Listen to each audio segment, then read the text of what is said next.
Assalamualaikum warahmatullahi wabarakatuh. Waalaikumsalam warahmatullahi wabarakatuh. Baik, sebelumnya saya izin untuk menggunakan Zoom karena beberapa kendala tidak bisa mengikuti pembelajaran di kelas. Nah, untuk pertemuan kali ini, alangkah baiknya kita membaca doa terlebih dahulu ya. Untuk berdoa, mangga A.A. Faisal untuk memimpin. Ya, mari kita berdoa sebelum belajar agar pembelajaran ini dapat berjalan dengan baik. Berdoa dalam hati mulai.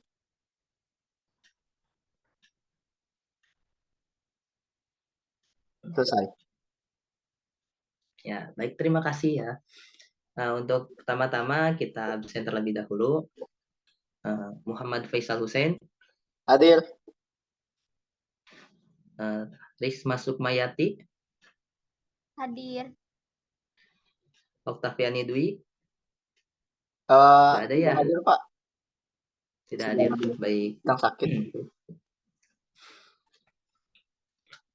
Sebelum masuk ke dalam materi, seperti materi sebelumnya, kita ulangi terlebih dahulu.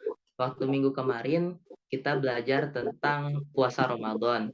Nah, dalam puasa Ramadan, ada yang masih ingat apa itu puasa Ramadan, hukumnya bagaimana, dan apa saja yang membatalkan puasa?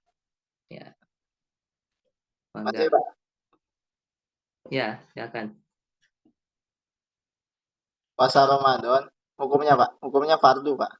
Wajib kepada Oh, seluruh fardu. muslim. Ya. Iya.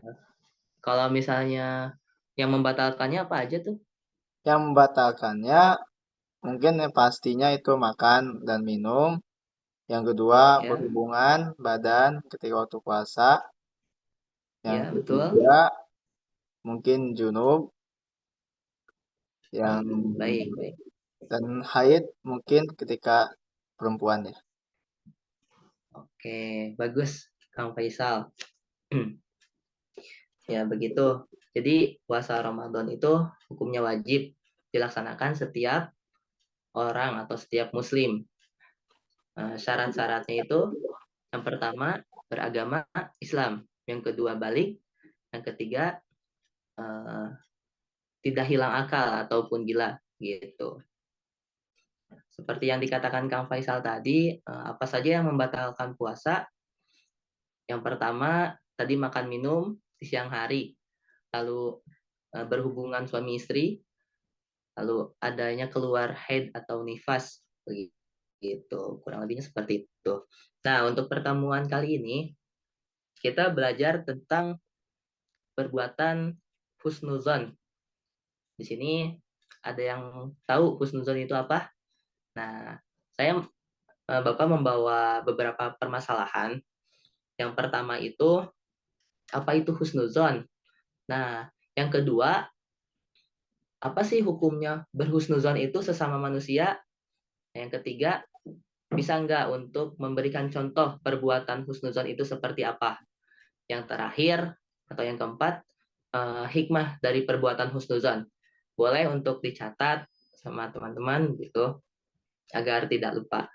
Nah, didiskusikan boleh atau dicari jawabannya. Silahkan. Jadi tujuan daripada pembelajaran kali ini intinya terhadap perbuatan husnuzon terhadap sesama manusia. Begitu. Silahkan diberikan waktu 10 menit untuk mencari jawabannya. Baik, Pak. Ya, dipahami boleh ditanyakan. Ya, silahkan. Baik, saya rasa waktu diskusinya sudah selesai ya. Enggak kepada Pak Faisal untuk mempresentasikan hasil daripada diskusinya. Untuk Pak Faisal, silakan untuk menjelaskan mengenai pengertian dan hukum husnuzon kepada manusia. Begitu.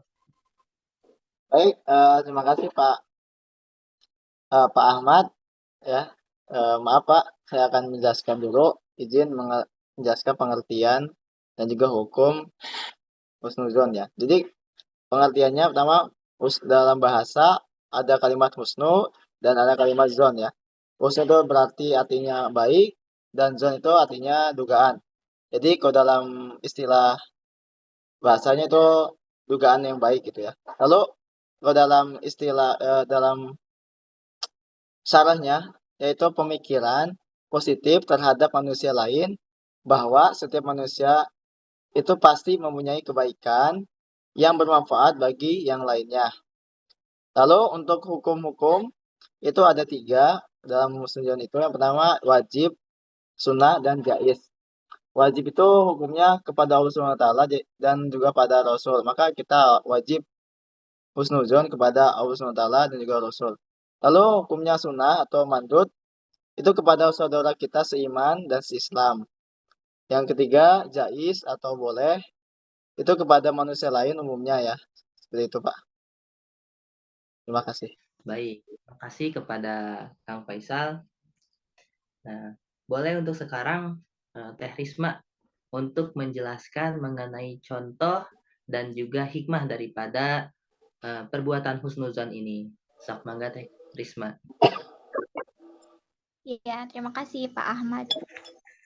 Contoh dari perbuatan husnuzon yaitu ta'aruf, saling bekerja sama, dan untuk hikmahnya kita dapat merasakan ketentraman dalam hati dan memudahkan koordinasi atau kerjasama.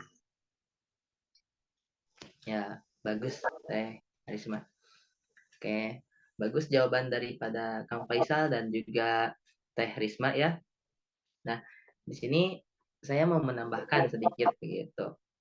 Yang tadi dikatakan Kang Faisal tuh betul, pengertian daripada husnuzon itu berbaik sangka. Nah, lawan dari berbaik sangka itu berburuk sangka atau sering disebut dengan suuzon. Nah, hukum daripada husnuzon betul ada 3. Yang pertama wajib. Nah, wajib di sini kepada Allah dan kepada para rasul. Kenapa tuh wajib? Karena kita selaku orang yang beriman harus benar-benar yakin terhadap Allah. Kita harus selalu berprasangka baik kepada Allah. Begitu. Contohnya, misalkan kita lagi dalam keadaan sakit ataupun lagi kurang dalam ekonomi, kita harus selalu berpikir baik begitu Pak sama Allah. Mungkin Allah menyiapkan di lain waktu ketika kita sangat membutuhkannya gitu. Yang kedua hukumnya tuh sunnah. Sunnah kepada sesama muslim begitu, berhusnuzon sesama muslim. Nah, yang ketiga terhadap sesama manusia itu hukumnya mubah gitu. Seperti kita ada teman gitu ya, punya teman daripada non muslim atau orang-orang yang tidak beragama Islam. Kalau dia tidak melakukan perbuatan yang kurang baik, ya kita harus selalu berhusnuzon kepada dia begitu. Nah, untuk selanjutnya dalam hukumnya juga kita diperintahkan oleh Allah untuk menjauhi perbuatan suuzon begitu. Diterangkan dalam Quran surat Al-Hujurat ayat 12 yang artinya, hai orang-orang yang beriman, jauhilah kebanyakan dari prasangka. Sesungguhnya sebagian daripada prasangka adalah dosa begitu. Nah, untuk selanjutnya mengenai contoh daripada perbuatan husnuzon. Betul yang dikatakan oleh Teh Risma tadi. Yang pertama ta'aruf atau saling memperkenalkan diri, membentuk persaudaraan dengan tidak berlaku diskriminasi. Diskriminasi itu kayak membeda-bedakan seperti itu. Yang kedua, mau melaksanakan kerjasama, saling tolong-menolong begitu. Nah, yang terakhir itu mengenai hikmah daripada berhusnuzon ini.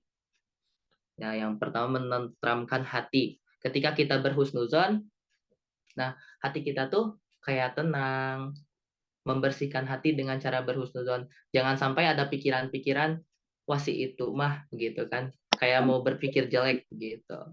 Kita harus selalu berpikir baik, berprasangka baik begitu. Nah, mungkin yang bisa saya sampaikan seperti itu untuk pertemuan kali ini. Nah, untuk pertemuan selanjutnya kita akan membahas mengenai ikhtiar. Boleh di rumah dibaca-baca terlebih dahulu tentang ikhtiar.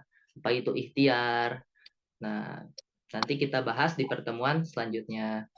Begitu. Mungkin cukup sekian yang bisa Bapak sampaikan pada pertemuan kali ini. Semoga walaupun online tetap fokus dan paham apa yang telah disampaikan oleh Bapak. Terima kasih atas perhatiannya. Kurang lebihnya mohon dimaafkan. Wassalamualaikum warahmatullahi wabarakatuh. Waalaikumsalam warahmatullahi wabarakatuh.